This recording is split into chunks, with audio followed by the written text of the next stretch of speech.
Fala, meus amigos e minhas amigas. Informações importantes nesta segunda-feira, dia 3 de março de 2025, apesar de estarmos no carnaval. Mas a política no Brasil e no mundo não para. O novo ministro da Saúde, Alexandre Padilha, anunciou um grande investimento que buscará para o país. E quem vai financiar esse investimento? O BRICS, o bloco mais rico do planeta Terra, formado por Brasil, Índia, África do Sul, China, Arábia Saudita, Rússia e tantos outros países. Anísia Trindade era uma ministra respeitável, uma técnica esplendorosa. Contudo, ela não conseguia repassar os feitos do ministério para o povo. Isso acabava dificultando a aceitação do governo perante as classes menos favorecidas, porque o Bolsonaro dizimou a nossa saúde, como dizimou a nossa educação. Os dois maiores ministérios foram dizimados pelo Bolsonaro e o Lula reconstrói, ao lado de pessoas de bem, como a Anísia é uma pessoa de bem. Mas o Padilha, que já tem uma experiência mais avantajada no que se refere à política, vai tentar levar isso para a sociedade. O que o governo está fazendo? Eu vou aproveitar esse comentário também para trazer uma importante fala do presidente francês Emmanuel Macron após o episódio que ocorreu no Salão Oval da Casa Branca entre o presidente Trump e o presidente Zelensky, Estados Unidos e Ucrânia. Curta o nosso vídeo, comente e compartilhe. Se inscreva no canal do João Antônio, no canal Clique Política. Eu conto com você. O Trump está muito preocupado com os BRICS. Já ameaçou até uma tarifa de 150% para quem realizasse transações com outra moeda que não fosse o dólar. Só que ele não tem esse poder. Eu já disse em vídeos anteriores e repito que no Mercosul, as transações dos países do bloco Mercosul já são feitas por moedas locais, dos países que fazem as suas relações, as suas transferências. No Brasil, o real, na Argentina, o peso argentino e assim sucessivamente. O Trump se preocupa porque o BRICS é forte, porque o BRICS superou o G7. E agora, o ministro Padilha vai buscar o Banco dos BRICS para viabilização num projeto espetacular para a modernização da nossa saúde. Um hospital digital que vai melhorar a vida do cidadão. Eu vou começar por este tema. Coloca na tela para mim, por gentileza. Preste atenção, porque isso, o presidente Lula quer colocar isso em prática já agora, neste mandato. Padilha busca o apoio do Banco do BRICS para hospital digital em São Paulo. Futuro ministro da Saúde do governo Lula, Padilha deve procurar Dilma Rousseff para viabilizar o projeto inovador. Mas o que é que isso significa? Significa uma modernização, como já falei. Coloca lá no último parágrafo para mim.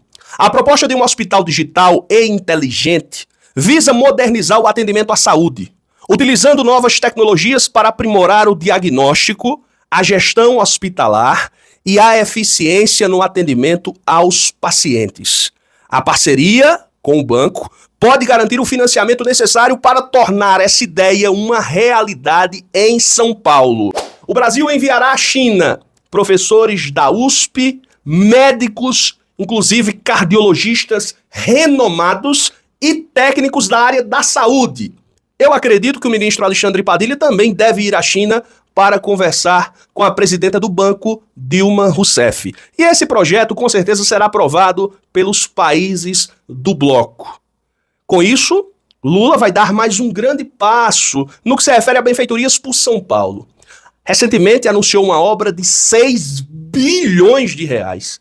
Uma obra que estava sendo aguardada há 100 anos. Lula vai entrar para a história mais uma vez, porque a transposição do Rio São Francisco feita por ele, e o Bolsonaro tentou usurpar a obra sem sucesso, porque era até uma brincadeira.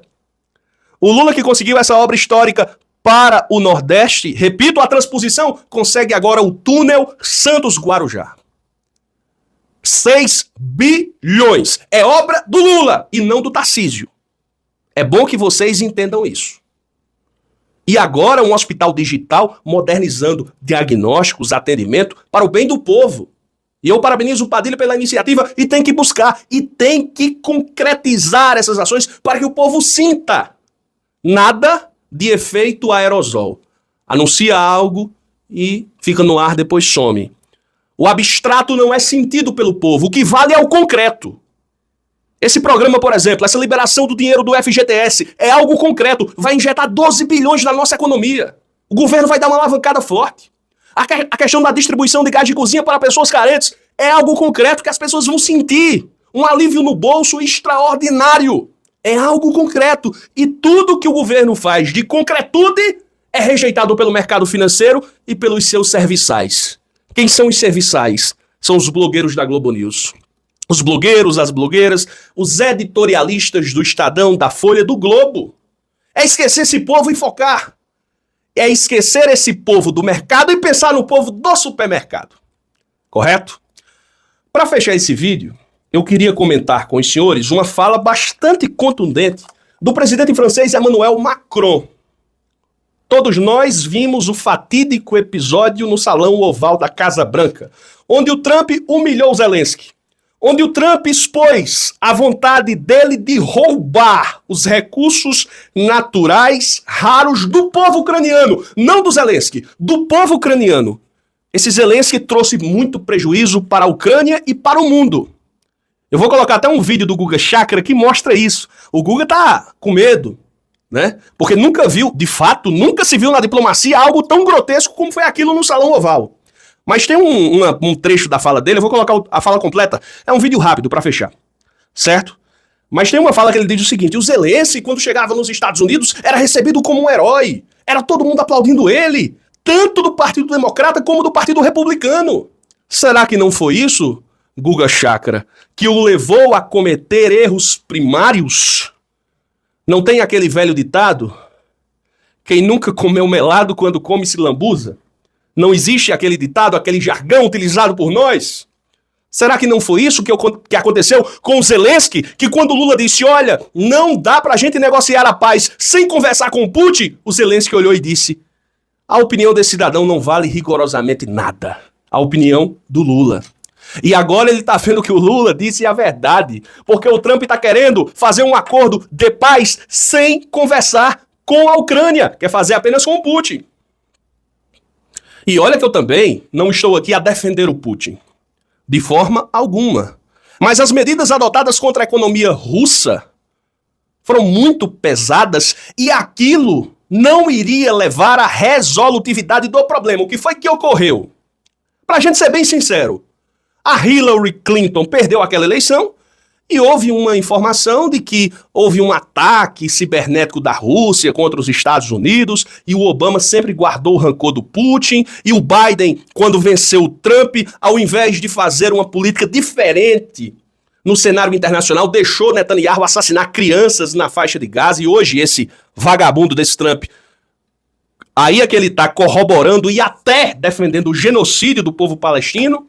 Aí ele foi alimentar a Ucrânia porque ele queria confusão. Porque se fosse para ajudar o povo ucraniano no que se refere à economia, eu daria total apoio aqui ao Trump, ou ao Biden. Mas não, era para a Ucrânia entrar na OTAN. Aí pega esse imbecil desse Zelensky e faz esse Zelensky ir para a narrativa. Aí o Putin vai com a narrativa de que existiam nazistas na Ucrânia e que ele iria desnazificá-la. E que a expansão da OTAN para o leste europeu seria uma ameaça à segurança nacional do seu país. Se nós observarmos, em algum ponto, Putin tem razão. Pra quê a Ucrânia entrar na OTAN? Pra quê e por quê? Já que existe o artigo 5º. Declarar guerra à Ucrânia seria declarar guerra a todos os países, inclusive aos Estados Unidos. O que o Zelensky não faria com esse poder? O que um irresponsável, egocêntrico como o Zelensky não faria? Eu indago aos senhores. Então eu fecho esse comentário colocando para vocês o vídeo do Guga Chakra. Estou em choque. Eu nunca vi algo próximo disso, de uma discussão de um presidente americano, nem com inimigos, nunca. Isso nunca ocorreu. Quer dizer, eles literalmente brigaram. O Trump e o Zelensky brigaram. O Trump literalmente tratando o Zelensky como um inimigo. Quer dizer, a forma como ele lida com o Zelensky, como se o Zelensky fosse um inimigo, como se fosse um criminoso. É dessa forma que o Trump age. Ele age de uma forma até mafiosa, parece filme da máfia, que o Zelensky, ele parece no Sopranos ou no Poderoso Chefão, que o Zelensky chega ali para tentar acertar alguma coisa e o Trump, o Poderoso Chefão, fala, aceita isso, começa a agradecer, seja mais agradecido por toda a ajuda que a gente tem te dado, você não tem poder nenhum, ou você aceita o que a gente está propondo, que é um cessar-fogo, ou você vai ficar sozinho. Quer dizer, ele trata dessa forma. O J.D. Vance também trata com extrema dureza o Zelensky. O Zelensky, tampouco eu já vi fora de debates presidenciais um político, um líder bater tão de frente contra o Trump como o Zelensky bateu, mas o Zelensky depende dos Estados Unidos. O Trump agindo ali como advogado da Rússia na prática. Você vê como sempre quando ele se refere ao Putin de uma forma bem mais amena em relação ao líder russo. Na prática, o que o Trump está falando é o seguinte, só para esclarecer, André. Ele falou que o Zelensky tem que aceitar um cessar-fogo, ponto final, e ainda esse acordo dos metais raros com os Estados Unidos. O Zelensky diz que tinha um cessar-fogo, é verdade que o Zelensky fala, que tinha um cessar-fogo que foi negociado com Macron e a Merkel depois que a Rússia anexou a Crimeia e ocupou parte do leste da Ucrânia ali em 2014, só que o Putin violou aquele acordo de cessar-fogo. Então ele quer garantias de segurança de que o Putin não vá desrespeitar de novo o cessar-fogo. Essa é a posição do Zelensky.